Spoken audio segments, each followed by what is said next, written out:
como director artístico del departamento de diseño de la Kruger. Sí, ya me voy.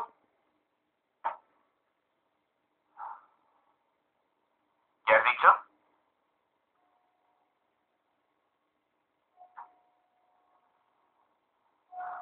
No debes integrarte. Eso es mortal.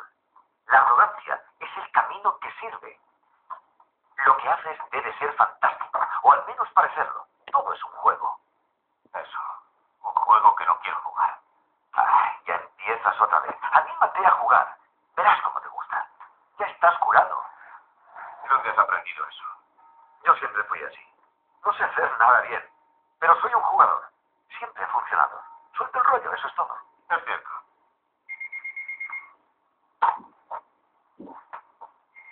¿A dónde vas? Tengo una cita. Eso ni lo sueñes. Dentro de una semana tienes que entregar tu carpeta y una semana es muy poco tiempo. ¿Qué tienes de todo? Necesitas a alguien que te empuje y ese soy yo. ¿Qué sería sin ti? Las mujeres son enemigas del arte. Al menos deberías llamarla. Toma.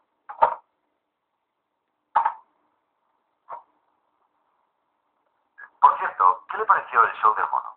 ¿Qué iba a decir? Me encontró hasta simpático, a pesar de tu gamberrismo. Eso no dice nada en su favor. ¿Paula? Y yo a ti. Lo siento, no puedo salir. Toma, pizza recién hecha. No tengo hambre. Venga, tienes que comer algo. ¿No te pasa? No me gusta el picante. Eso te lo aparto yo. 10 minutos de pausa.